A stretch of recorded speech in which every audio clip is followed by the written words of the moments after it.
देखा भी है, नेक्स्ट न्यूमेरिकल है, इसके अंदर क्या दे रखा है, at 773 kelvin the equilibrium constant Kc for the reaction. जो इक्विलिब्रियम कांस्टेंट Kc है, रिएक्शन क्या है, N2 + 3H2 giving 2 moles of NH3 is 6.02 into 10⁻⁻² litre square mole per inverse. तुझे क्या दे रखा है, कोई भी इक्विलिब्रियम रिएक्शन है किसी टेम्परेचर 773 केल्विन पे, इस रिएक्शन के लिए जो Kc है उसकी वैल्यू क्या दे रखी है, 6.02 into 10⁻⁻² litre square mole inverse. Calculate the value of Kp at the same temperature. अब तुझे इसी टेम्परेचर पर किसकी वैल्यू फाइंड करनी है, इक्विलिब्रियम कांस्टेंट Kp की वैल्यू फाइंड करनी है। तुझे पता है रिलेशन क्या होता है, Kp = Kc RT delta Ng, RT की पावर डेल्टा Ng। Kc की वैल्यू तेरे को दे रखी है। अब litre square mole inverse, litre और मोल के अंदर दे रखा है, तो यूनिवर्सल गैस कांस्टेंट R की वैल्यू क्या होती है, ये तुझे याद रखनी पड़ेगी, 0.0821 लीटर एटमॉस्फेयर पर केल्विन। ये वैल्यूज इन यूनिट्स के साथ याद रखनी पड़ेगी, क्योंकि तभी तेरा आंसर निकलेगा। लीटर स्क्वायर मोल इनवर्स ये तुझे क्वेश्चन में दे रखा है, और जब भी लीटर में दे रखा हो क्या तेरा Kc की वैल्यू, तो कौन सी R की वैल्यू यूज होती है, 0.0821 लीटर एटमॉस्फेयर पर केल्विन। ये तेरी R की वैल्यू यूज होती है। अब यहाँ पे टेम्परेचर की वैल्यू क्या दे रखी है, 773 केल्विन। टेम्परेचर क्या दे रखा है, क्वेश्चन में ही दे रखा है 773, और तुझे सेम टेम्परेचर मतलब इसी टेम्परेचर पे वैल्यू जो है फाइंड करनी है। अब डेल्टा Ng कैसे निकालेगा, रिएक्शन के थ्रू। डेल्टा Ng क्या होता है, डेल्टा N ही होता है, या Ng लिख लो। G किसको डिनोट करता है, गैसेस को। Number of moles of product, product के मोल कितने, प्रोडक्ट सिर्फ अमोनिया है, कितने मोल है, 2, minus number of moles of reactant, reactant कितने, 3 हाइड्रोजन, और नाइट्रोजन के आगे कुछ नहीं है मतलब 1, तो 3 और 1 4, 2 - 4 क्या आ गया, -2। अब सारी वैल्यूज तेरे पास है, बस इसमें रख के सॉल्व करनी है तुझे। Kp की वैल्यू एज इट इज है, Kp एज इट इज रख देंगे। Kc की value 6 litre square mole inverse, ये तुझे लिखना पड़ेगा। R की वैल्यू 0.0821, टेम्परेचर की 773, और इसकी पावर -2। अब देख, अब ये देख, ये -2 में है, मतलब ये नीचे जाएगा और इनका क्या होगा, स्क्वायर। तो लीटर से लीटर 2 पावर है, तो 2 के 2 कट गए, मोल इनवर्स से मोल इनवर्स का स्क्वायर कट गया, पर केल्विन से केल्विन कट गया, सारे कट के क्या बच गया, एटमॉस्फेयर। मतलब जो लास्ट में यूनिट आएगी वो क्या आएगी, सिर्फ क्या बच रहा है हमारे पास, एटमॉस्फेयर बच रहा है, ये बात ध्यान रखियो। अब ये एज इट इज आ गया 6.02 अब ये पावर -2 है, अगर मैं इसको 1/, ले जाऊं तो इसकी पावर 2 हो जाएगी। अगर पावर -2 है, अगर मैं इसको डिवीजन में ले जाऊंगी तो इसकी पावर 2 हो जाएगी। ठीक है, तो अब इसको एज इट इज रखा, इसकी पावर 2, 4 है, ये 4 का स्क्वायर क्या होगा, 8, तो 8 यहाँ पे क्या होगा। अब यहाँ पे देख, यहाँ पर अगर मैं इसको सॉल्व करूंगी तो रफली अगर मैं तेरे को करके दिखाऊं, देख अब जैसे ये है, ये यहाँ पे 1/, है, इसको मैं 821/1000 लिख कि 4 0 मतलब 1 2 3 4 है, तो 4 0 लिख सकती हूँ। और सेम ये 2 बार आएगा, 821 डिवाइडेड बाय 1 2 3 4 0, तो 1 2 3 4 5 6 8 हो गया। मतलब इसको मैं लिख सकती हूँ 10⁻8, 821 का स्क्वायर डिवाइडेड बाय 10⁻8।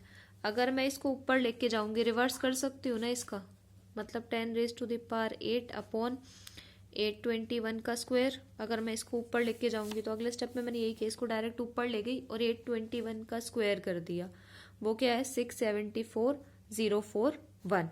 ठीक है, और 773 का स्क्वायर क्या है 59729, ये इसका स्क्वायर है। अब ये क्या है 10⁻⁻4, ये तो ऊपर चल ही रहा था। ठीक है, और 10⁻⁻8, ठीक है, ठीक है, 10⁻⁻2 ऊपर से चलता जा रहा था, और यहाँ पर साथ में क्या है 10⁻8, 8 में से 2 गए 6, 1 2 3 4 5 6, 6 0 लग गई। अब जब तो इनको मल्टीप्लाई करेगा आपस में और इसे डिवाइड करेगा तो इसकी वैल्यू आएगी 1.5 इंटू 10⁻⁻5, और यहाँ पे हमारा एटमॉस्फेयर बचा था स्क्वायर के साथ -2 के, एटमॉस्फेयर बचा था -2 के साथ, तो इसकी यूनिट क्या आ जाएगी, एटमॉस्फेयर -2। ये मल्टीप्लाई करना पड़ेगा, फिर से डिवाइड करेगा तो 0.00001 आंसर आएगा। तो इसलिए उसको सॉल्व करके मैंने क्या कर दिया 10⁻5। तू सीधा डिवाइड करके जो आंसर आए वो भी लिख सकता है। ठीक है, समझ आ गई तुझे इस क्वेश्चन में क्या करना था? ठीक है, देख ले एक बार इस क्वेश्चन को, ना आए तो फिर दोबारा रिपीट करिए। अब देख नेक्स्ट क्वेश्चन क्या है, ये मोस्ट इम्पॉर्टेंट क्वेश्चन है, इसके आने के बहुत ज़्यादा पेपर में चांसेस होते हैं, मोस्ट इम्पॉर्टेंट क्वेश्चन है इस चैप्टर का। इस क्वेश्चन के अंदर क्या दे रखा है कि जो डिग्री ऑफ डिसोसिएशन है PCl5 का, the degree of dissociation of PCl5 at a certain temperature and atmospheric pressure is 0.2। जो PCl5 का डिसोसिएशन है किसी टेम्परेचर पे क्या है 0.2, जो डिसोसिएशन है उसकी वैल्यू दे रखी है। Calculate the pressure at which it will be half dissociated at the same temperature. ये बताना है तुझे किस प्रेशर की वैल्यू पे ये 50% डिसोसिएट होगा। ये ध्यान रखियो, वैसे तो यही क्वेश्चन आता है, ना आए तो ज़्यादा से ज़्यादा 50% की जगह 40% हो जाएगा। पूरा क्वेश्चन सेम रहेगा, बस जहाँ पे 50 की वैल्यू पुट करेंगे वहाँ पर हमें 40, 30, 45, 25 जो भी कुछ देना चाहे दिया जा सकता है। और ये क्वेश्चन जनरली पेपर में आता है। अब तुझे इसके अंदर क्या दे रखा है, द डिग्री ऑफ डिसोसिएशन दे रखा है, तो हमने मान लिया अल्फा क्या है, डिग्री ऑफ डिसोसिएशन। कौन किसके डिसोसिएशन है, PCl5 की। PCl5 डिसोसिएट होके किस में ब्रेक होगा, ये रिएक्शन अब तुझे याद होनी चाहिए अगर तू ये क्वेश्चन सॉल्व करना चाहता है तो। PCl3 और Cl2 के अंदर इनिशियली मैंने माना उसका 1 मोल होगा, और अल्फा क्या है, डिग्री ऑफ डिसोसिएशन, तो यहाँ पे क्या आ जाएगा, दोनों जगह अल्फा आ जाएगा, और 1 में से हम अल्फा को माइनस कर देंगे। मतलब अगर अल्फा मोल PCl3 के बने हैं तो इसमें से ही तो कम हुआ होगा ना, यही तो टूट टूट के PCl3 और Cl2 बनेगा। अब Cl2 और Cl3 3 और 2 5, तो मतलब इसी से ब्रेक होके तो ये बना है ना। तो अगर जितना अमाउंट ये बना होगा, जितना अमाउंट प्रोडक्ट का बना होगा, उतना ही तो रिएक्टेंट में से कम हुआ होगा ना। समझ में आ रही है मेरी बात? ध्यान रखियो इसको, जितना अमाउंट प्रोडक्ट का बनता है उतना ही रिएक्टेंट में से कम होता है। तो 1 माइनस अल्फा, जो ये अल्फा है, अगर यहाँ पर 2 होता और यहाँ पर 1 होता तो अल्फा बाय 2 आ जाता।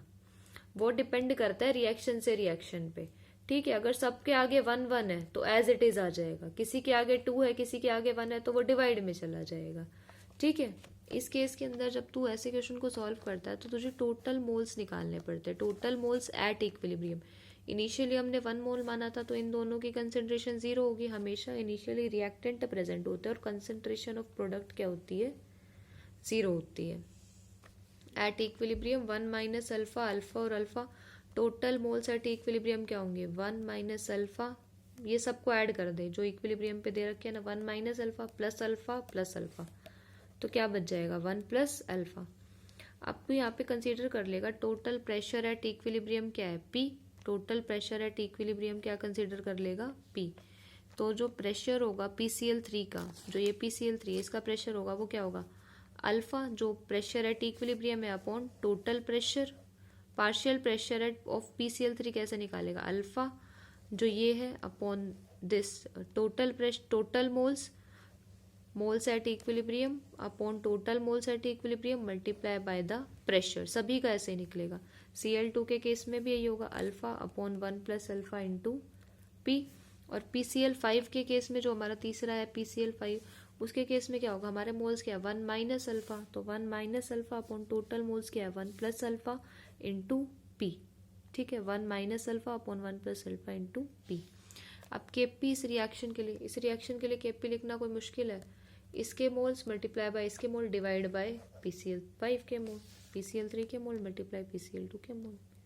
हमेशा यही होता है, लॉ ऑफ केमिकल इक्विलिब्रियम इसीलिए पढ़ाया था ताकि आसानी हो हर क्वेश्चन को सॉल्व करने में। ठीक है, moles of the product raise to the stoichiometry सबकी इस केस में क्या है 1 1 है, तो इसलिए डायरेक्ट 1 1 ही ले लेंगे। और अब यहाँ पे PCl3 की वैल्यू निकाली थी, क्या निकाली थी, alpha upon 1 plus alpha into P। PCl2 की भी क्या थी, alpha upon 1 plus alpha into P। और PCl5 की क्या थी, 1 माइनस अल्फा और 1 प्लस अल्फा इंटू P। ये नीचे वाला इसको ऊपर लेके जाएगा तो मल्टीप्लाई में हो जाएगा, मतलब जो नीचे वाली टर्म है वो ऊपर चली जाएगी, ऊपर वाली नीचे आ जाएगी। ऊपर दोनों as it is 1 plus alpha, एक 1 प्लस अल्फा से एक 1 प्लस अल्फा कट जाएगा, एक P से दूसरा P कट जाएगा, तो क्या बचेगा अल्फा और alpha, alpha square, P as it is बच जाएगा 1 plus alpha 1 minus alpha, A plus B A minus B, A square minus B square, A plus B, A minus B, A square minus B square. तो क्या होगा, alpha square 1 का square minus alpha का square, alpha square तो ऊपर 2 alpha है तो alpha square, P बाहर as it is 1 plus alpha 1 minus alpha, alpha 1 का स्क्वायर माइनस अल्फा का square, A plus B, A minus B, ये आइडेंटिटी बन गई। और हमें गिवन है कि टोटल प्रेशर तो 1 है और डिसोसिएशन क्या है 50% है। डिसोसिएशन कितनी दे रखी है 50%, 50% मतलब 50/100, 50% का मतलब क्या है 50/100 मतलब चेंज यहाँ तक पूरा का पूरा क्वेश्चन हमेशा सेम जाएगा। 5/10, 1/2, 1/2 को क्या लिख सकता है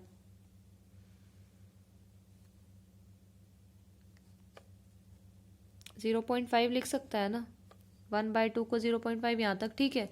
और इसके अंदर तुझे डिसोसिएशन डायरेक्टली दे रखी है, the value of dissociation is 0.2।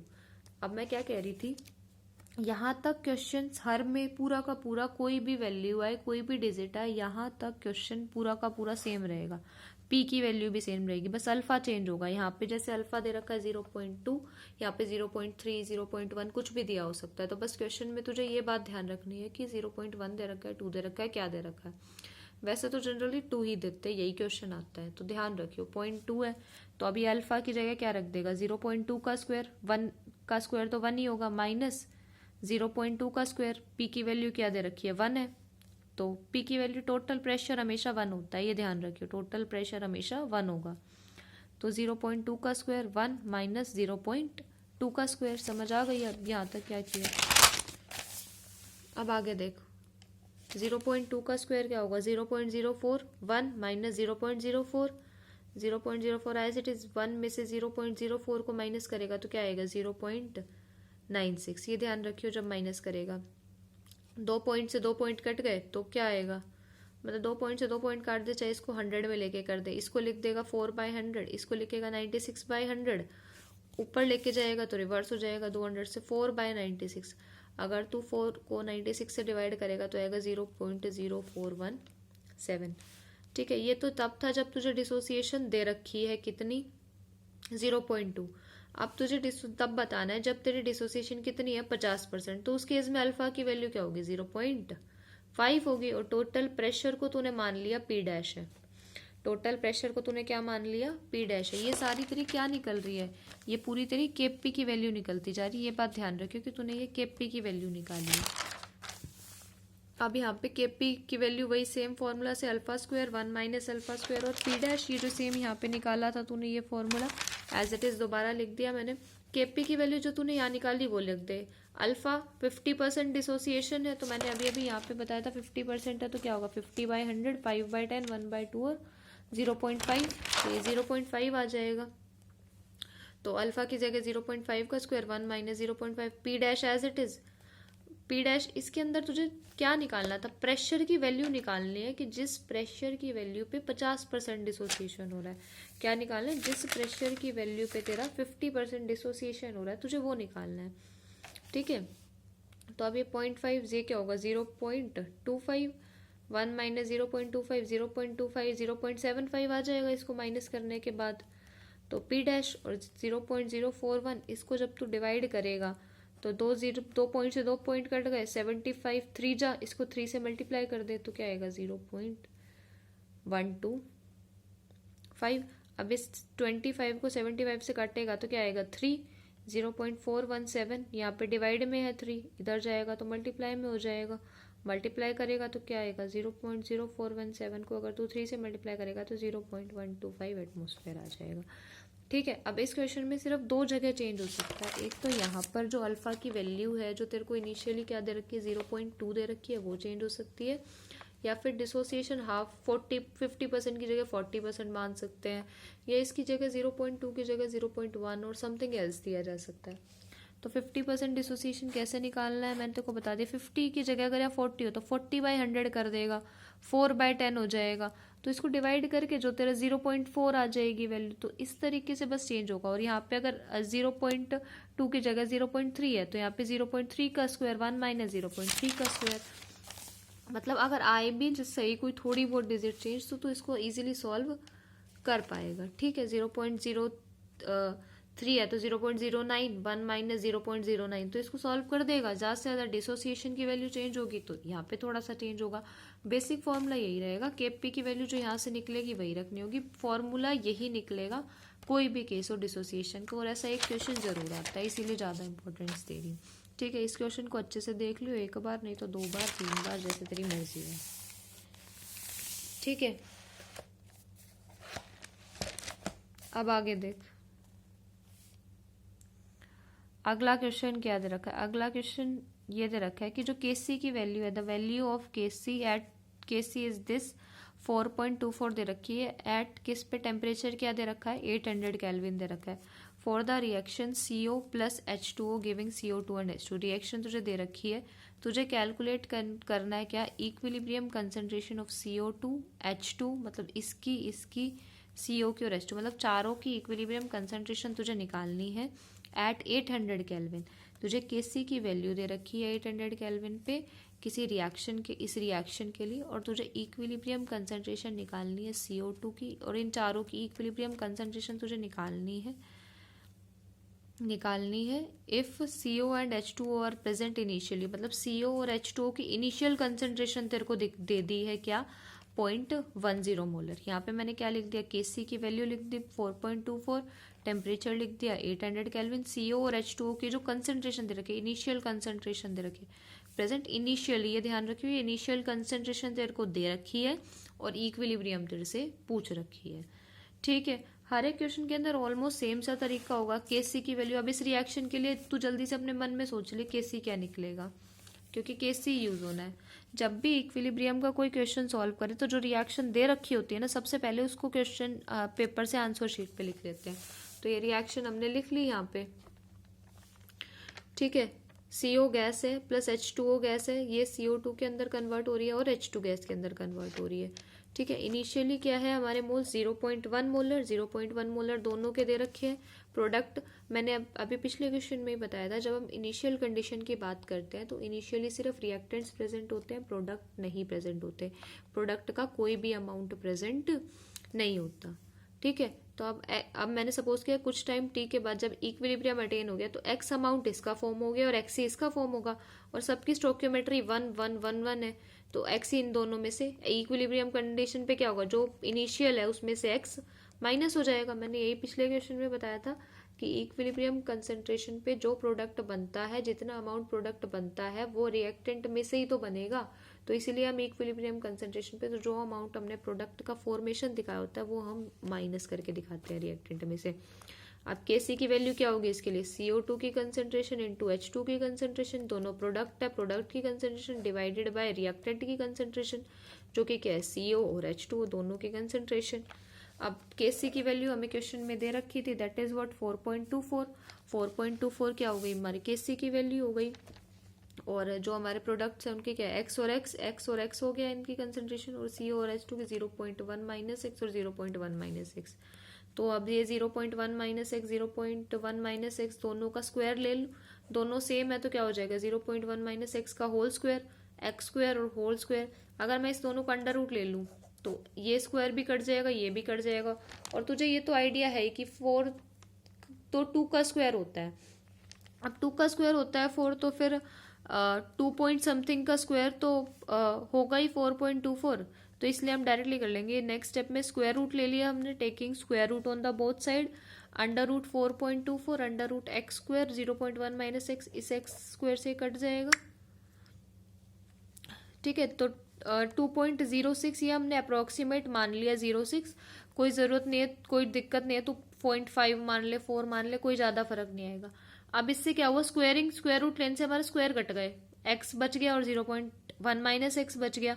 अब इसको इधर ले जा, ये यहाँ पे डिवाइड में इधर जाके मल्टीप्लाई हो जाएगा, 2.06 मल्टीप्लाई 0.1 माइनस एक्स। अब 2.06 को 0.1 से मल्टीप्लाई करेगा तो क्या आएगा 0.206, और इसको करेगा तो माइनस 2.06x। यहाँ पे ये माइनस का एक्स वाली टर्म्स को एक साथ ले जाइए, यहाँ पे माइनस का इधर जाके क्या हो जाएगा प्लस का, x प्लस 2.06, 3.06। अब यहाँ पे x है, इसको यहाँ पे डिवाइड में ले आएगा, इसको इसके नीचे डिवाइड में ले आएगा। 0.206, 3.06, इसको अगर तू डिवाइड करेगा, कैसे किया है मैंने, 206 को 3 0 है तो अपॉन में 1000 ले लिया, मल्टीप्लाई बाय, इसको भी ले, इसको ऐसे भी तो लिख सकते हैं हम, 206 बाय 1000 डिवाइडेड बाय 306 बाय 100। इसको मैं ऊपर ले गई नेक्स्ट स्टेप में, ये स्टेप मैंने यहाँ पे किया है, ठीक है। इसको मल्टीप्लाई कर दिया, 1 0 बच जाएगी, क्या बचेगा तेरा, 3060 को 206 से डिवाइड करेगा तो आंसर आएगा 0.067। अब देख, इक्विलिब्रियम कंसंट्रेशन निकालनी है। इक्विलिब्रियम कंसंट्रेशन CO2 और जो ये H2 गैस है, CO2 और H2, इनकी तो तूने XX ही मानी थी, लेकिन इनकी क्या मानी थी, 0.1 माइनस एक्स। तो जो ये CO2 है और H2 है, इनकी कंसंट्रेशन तो 0.067 आ गई, लेकिन जो CO है और H2 है, मतलब जो तेरे दोनों रिएक्टेंट है जिनकी इक्विलिब्रियम कंसंट्रेशन क्या थी, 0.1 माइनस एक्स, 0.1 माइनस एक्स। तो इनके केस में तो 0.1 में से ये जो ये 0.x की तेरी वैल्यू है, ये 0.067 वो माइनस करेगा और फिर तेरा आंसर आएगा, ठीक है। ये क्वेश्चन भी अच्छा क्वेश्चन है, पूछ लिया जा सकता है, बट वो वाला ज़्यादा इंपॉर्टेंट है जो इससे पहले करा है, ठीक है। ये एक और तरीके का क्वेश्चन है जो इसमें आ सकता है। इसमें भी ज़्यादा से ज़्यादा तो Kc की वैल्यू चेंज हो जाएगी, या फिर ये 0.10 की जगह कोई और 0.10 की जगह 0.20 हो जाएगा, 0.30 हो जाएगा। इसके अलावा पूरा का पूरा मेथड, अगर तेरे से इक्विलिब्रियम कंसंट्रेशन पूछी जाए, क्वेश्चन ऐसा हो और इक्विलिब्रियम कंसंट्रेशन पूछी जाए, Kc की जगह Kp भी हो सकता है। Kc और Kp में कोई फर्क नहीं है, बस कंसंट्रेशन की जगह क्या आ जाता है, प्रेशर आ जाता है। समझ आ गई। अब देख, अब एक आगे क्वेश्चन, फिर इसके बाद कैरेक्टरिस्टिक्स ऑफ इक्विलिब्रियम कांस्टेंट है, फिर उसके बेसिस पे 2-4 क्वेश्चन है, बाकी वो आसान है बिल्कुल। यही है थोड़े से जो टाइम लेते हैं या थोड़े से समझने वाले क्वेश्चन है, मुश्किल तो नहीं है, समझने वाले हैं, ठीक है। अब नेक्स्ट क्वेश्चन क्या है, a sample of pure PCl5 was introduced in an evacuated vessel eight 473 kelvin. कोई भी एक प्योर सैंपल है PCl5 का, उसको किसी भी वेसल में रखा गया, after equilibrium was attend, the concentration of PCl5 was, after का मतलब होता है बाद में, इक्विलिब्रियम के अटेन होने के बाद। आफ्टर वर्ड ध्यान रखियो, बिफोर हो तो इक्विलिब्रियम से पहले मतलब इनिशियल देगा, लेकिन आफ्टर है या एट है मतलब इक्विलिब्रियम के टाइम पे ही हम ये कंसंट्रेशन कंसीडर कर लेंगे, ठीक है। जो कंसंट्रेशन इक्विलिब्रियम पे दे रखी है क्या, 0.5 इंटू 10⁻⁻⁻1। अगर जो Kc की वैल्यू है वो ये है, what would be the concentrations of PCl3 and Cl2 at equilibrium. बिल्कुल पिछले वाला क्वेश्चन है, बहुत आसान है। अब देख, अब तुझे एट इक्विलिब्रियम PCl5 की कंसंट्रेशन दे रखी है